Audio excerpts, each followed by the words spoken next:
All right, so everybody, is another episode of Zaylink. We are on episode 22, and I have some amazing guests with me. There's a repeat alumni.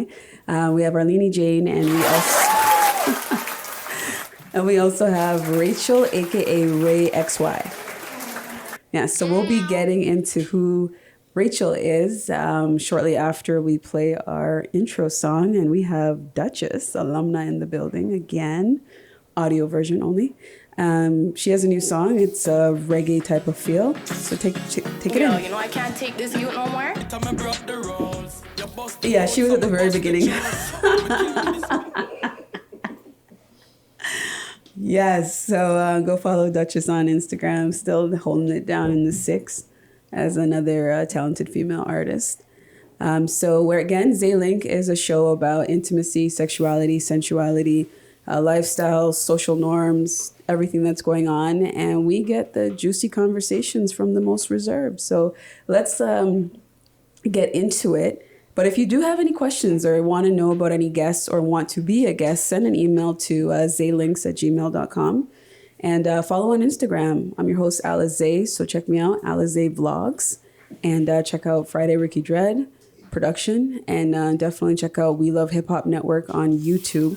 If you are searching for YouTube episodes, go to the playlist for Zaylink and you'll see all the episodes there. And also clips are on the Instagram pages from We Love Hip Hop Network, Alizay Vlogs, Friday Ricky Dred, and 6 Views as well, uncut. So check it out.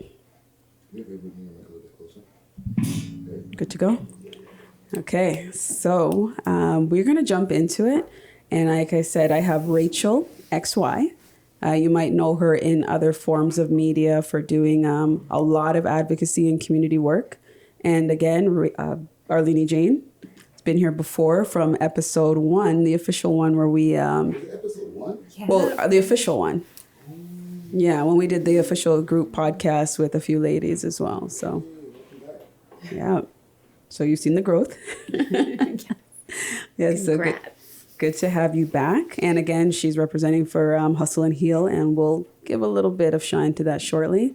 So Rachel, for those of you that don't know, is a program director, dancer, co-host, and you wear many hats. I do. As a talented female in Toronto. And why don't you kind of give listeners and viewers a little synopsis as to a little bit more of what you do in regards to your titles and what you're involved with as a director, a dancer, I would say model as well, because your pictures don't lie.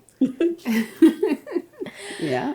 So yeah, I guess I do wear many hats. Dance, choreography, that kind of, it all came from just a passion with dance. It was dance hall, jazz funk, heels is kind of where it started. And from that, I had a lot of opportunities to work with tribute acts, to work with various artists themselves when it came to music videos and performances, a lot of shows. And that's kind of just how it developed from there. It wasn't necessarily something I pursued, as opposed to just opportunities came my way. And it was really just a way to express emotion through a different form of creativity. And so that's sort of how dance kind of evolved for me. And then from there, as a programs director for Keep Six. Keep Six org. Keep Six org, yeah. So we are an organization that works specifically with criminalized individuals. So either individuals that are currently in contact with the criminal justice system, as well as individuals that are post-release and at-risk youth. Really just advocating for criminalized individuals, supporting them as much as we can, providing programming, and really just ensuring that they've got structured support and resources in place. Beautiful. I felt like she was reading that, but you're so well versed in what you do, and this is why it's important to get you to highlight that skill set and that involvement that you have.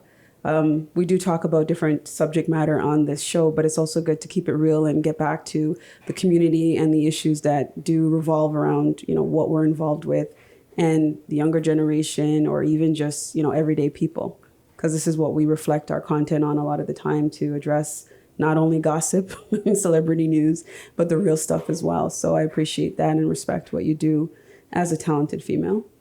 So we're going to go into a few topics about, keepsakes orgs. So you kind of gave the synopsis about it in regards to your initiatives. Anything else? Like, is there any upcoming stuff that's going on? So we do have a few things going on currently. So there's a new program that was recently rolled out called TRAP, which is a partnership between Keepsakes and TRAP. And essentially what it stands for is the Transition Recidivism Action Plan. So it's a 6-week program that really delves into honing in on the already existing skills that individuals have. So a lot of times I'll have clients and individuals that will be talking to me and they'll be like, yeah, well, I've been trapping my whole life. I don't know anything other than that. I don't have any other skill sets. What else am I going to do? And trapping, for those that don't understand the terminology, is a form of hustle, a form of selling, interesting goods on the black market, doing that kind of stuff. So involving yourself in the lifestyle of usually drugs or, illegal items. Right. So a lot of people will say that they don't have any other skill sets. And then we sit back and we say, okay, but during this time period, this is what you were doing. How were you successful during that time period? What were you doing in terms of competitors that are obviously in the same market that you're in? How were you able to keep your clientele? Were you not then growing a business? Right? Were you not growing a business? Were you not an entrepreneur? Were you not doing your marketing and analysis? And so when you hone in and you say, well, you already have the skill sets. You just got to learn how to tune them. Then it's like, oh shit. Make it transferable skills. Exactly. And that's exactly what it is. So that program really just hones in on those skill sets. It really helps individuals to also be more expressive in terms of communicating as well. And then from there, helping them either if they're looking at getting into schooling or employment or what have you, then we're able to kind of provide those resources. No, I appreciate that. And if people are not involved in community work, at least try to do a little bit, because it's very helpful for your own growth and development, for you to give back and also remember where you could have been and maybe where you came from. So that's good.